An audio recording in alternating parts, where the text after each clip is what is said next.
Syria ও ইসরায়েলের মাঝখানে buffer zone বা সংঘাতমুক্ত বিশেষ অঞ্চল বলা হতো গোলান মালভূমিকে।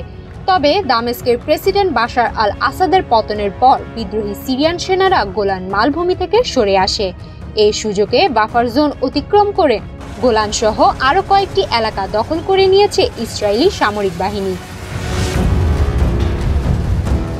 ইসরায়েলের উত্তর প্রান্তে অবস্থিত সিরিয়ান এই অঞ্চলটি 1967 সালের আরব ইসরায়েল যুদ্ধে ইসরায়েল দখল করে নিয়েছিল।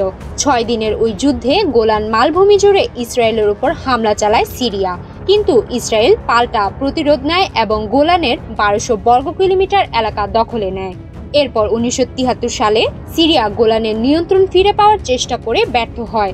পরে 1974 সালে দুই দেশই অস্ত্রবিরতিতে সই করে। চুক্তির শর্ত মেনে দুই পক্ষকেই মালভূমির 80 কিলোমিটার দীর্ঘ একটি লম্বালম্বী এলাকা ছেড়ে নিজ নিজ বাহিনীকে সরিয়ে নিতে হয়। এই এলাকাটি পরিচিত এরিয়া অফ সেপারেশন নামে।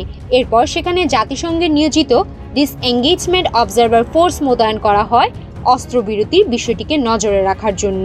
তবে বাফার জোন উপেক্ষা করে এরিয়া অফ সেপারেশনের কোনো পয়েন্ট পর্যন্ত বসতি সম্প্রসারণ করে ইসরায়েল। এ নিয়ে গত নভেম্বরে ইসরায়েলের বিরুদ্ধে অভিযোগ করে সিরিয়া ও জাতিসংঘ। গোলান মালভূমি দখলে থাকার সময় 1948 সাল থেকে 1967 সাল পর্যন্ত সিরিয়ার উত্তরাঞ্চলে নিয়োজিত কামানের গোলা নিক্ষেপ করত ইসরায়েল। এছাড়া সিরিয়ার রাজধানী দামেস্কো গোলান থেকে মাত্র 60 কিলোমিটার উত্তরে হওয়ায় ইসরায়েলের জন্য সেখানে নজর রাখাও অনেক সহজ। এই মালভূমি সিরিয়ার হামলা থেকেও ইসরায়েলকে এক ধরনের প্রতিরক্ষা দেয়।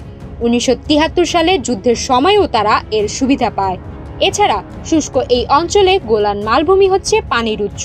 মালভূমি বেয়ে নামা বৃষ্টির পানি যায় জর্ডান নদীতে, যেই পানি আশেপাশের জমির উর্বরতা ধরে রাখে। যে কোনো শান্তি চুক্তির জন্য সিরিয়ার মূল শর্ত হলো ইসরায়েলকে 1967 সালের আগের সীমান্তে ফিরে যেতে হবে। ইসরায়েল এটা মানলে গ্যালিলি সাগরের নিয়ন্ত্রণ পাবে, যা মূলত একটি মিঠা পানির হ্রদ। এর নিয়ন্ত্রণ ছেড়ে দিলে বিশুদ্ধ পানির উৎস ইসরায়েলের হাতছাড়া হয়ে যাবে। বরং ইসরায়েলের দাবি গোলানের ওপর দিয়ে পূর্ব দিকে তার সীমানা আরও সম্প্রসারিত হওয়া উচিত। সুমায়া মিতু, বাংলাদেশ প্রতিদিন।